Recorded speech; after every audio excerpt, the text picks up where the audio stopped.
The book of Exodus, chapter 17. At the Lord's command, the whole community of Israel left the wilderness of Sin and moved from place to place.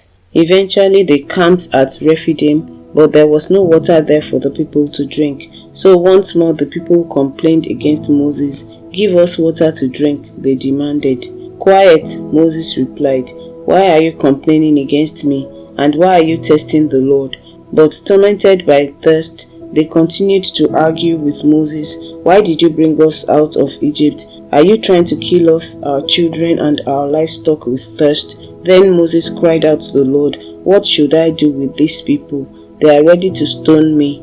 The Lord said to Moses, "Walk out in front of the people. Take your staff, the one you used when you struck the water of the Nile, and call some of the elders of Israel to join you.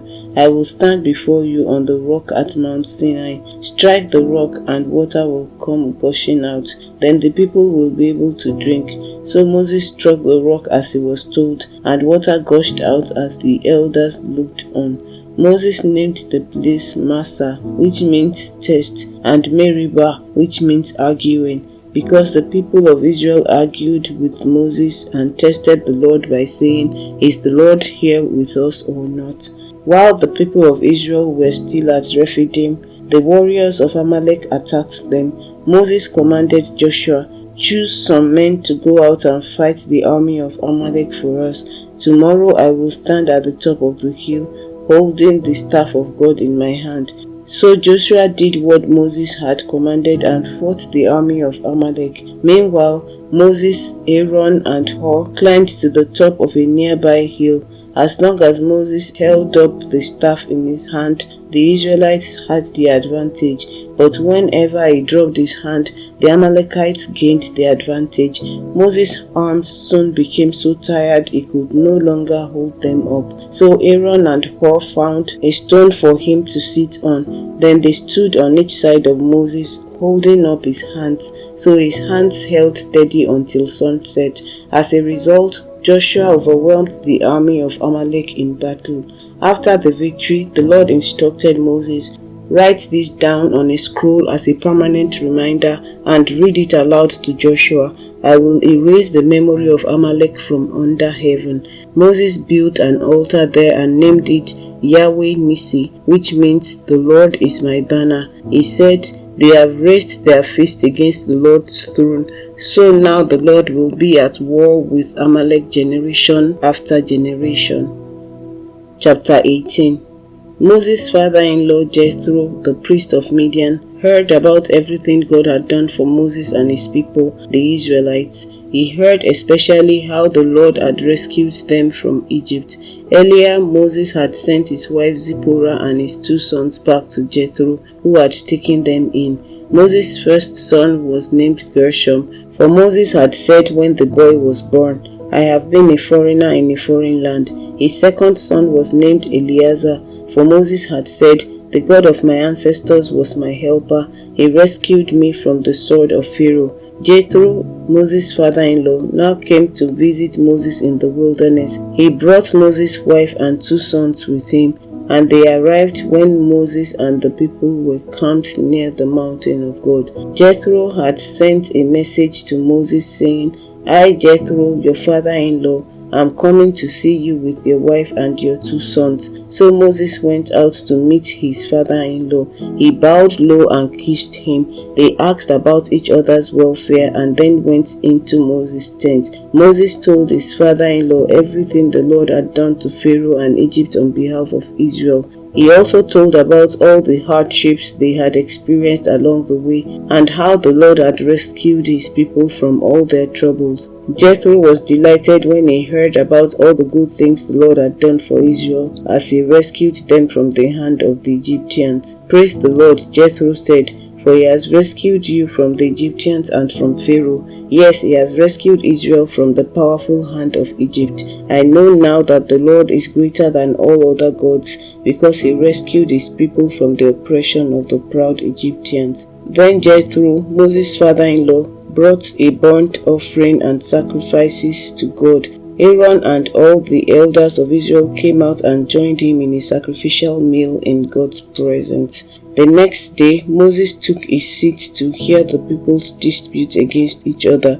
They waited before him from morning till evening. When Moses' father-in-law saw all that Moses was doing for the people, he asked, "What are you really accomplishing here?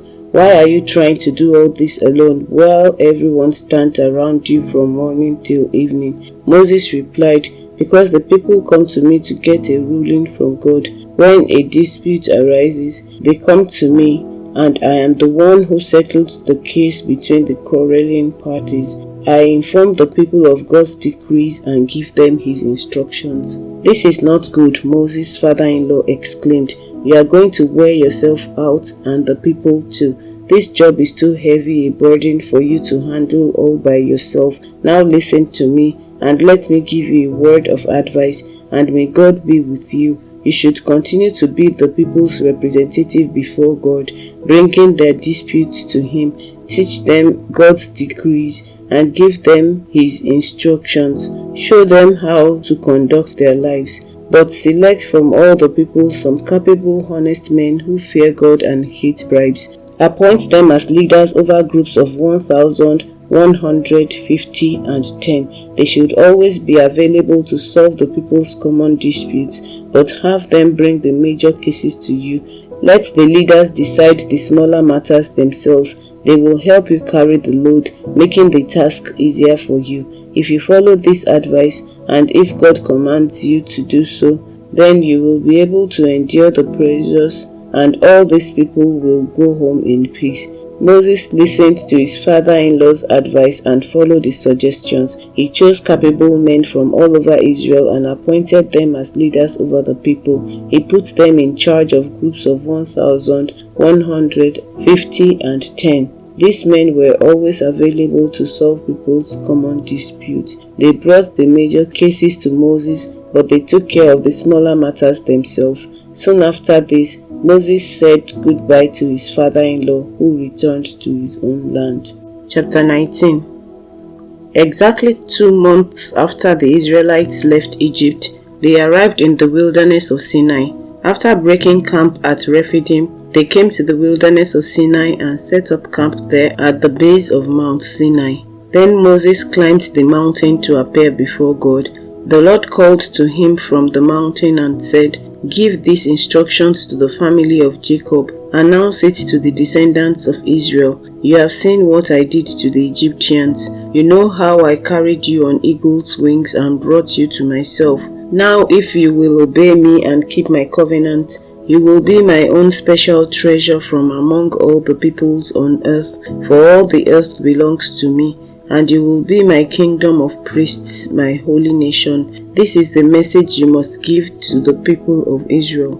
So Moses returned from the mountain and called together the elders of the people and told them everything the Lord had commanded him. And all the people responded together, "We will do everything the Lord has commanded." So Moses brought the people's answer back to the Lord. Then the Lord said to Moses, "I will come to you in a thick cloud, Moses, so the people themselves can hear me when I speak with you. Then they will always trust you." Moses told the Lord what the people had said.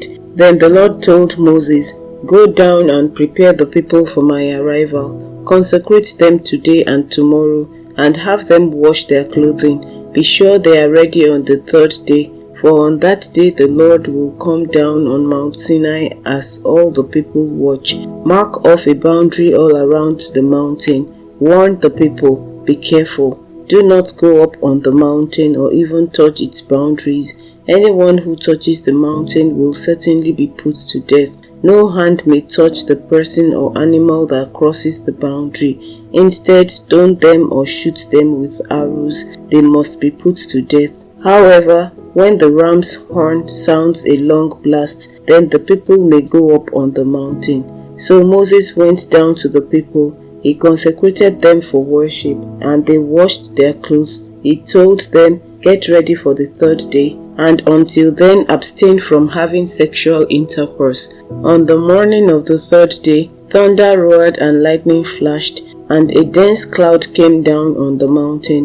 There was a long, loud blast from a ram's horn, and all the people trembled. Moses led them out from the camp to meet with God, and they stood at the foot of the mountain.